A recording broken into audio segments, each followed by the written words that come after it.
E ftuar në podcast me Grida Duma, Spartak Ingjela u ndal te raporti mes pushtetit dhe asaj që ai e quan eros politik, duke sjellë si shembull figurën e Enver Hoxhës. Gjatë bisedës, Ingjela theksoi se ndikimi një lideri mbi turmën nuk lidhet vetëm me programin apo fjalën, por me një tërheqje të brendshme që, sipas tij, shpesh vepron në mënyrë të pavetëdijshme.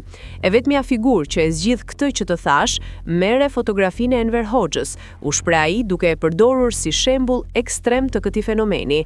Sipas Ingjelës, ish diktatori shqiptar nuk e ndërtoi autoritetin mbi komunikimin politik. Ai e ka marrë pushtetin nga pamja e fytyrës, me atë i ka marrë të tërë, tha ai. Në vijim, ai shtoi se Hoxha nuk kishte aftësinë e një lideri për të artikuluar ide bindëse. Çfarë përfaqësonte? Asgjë.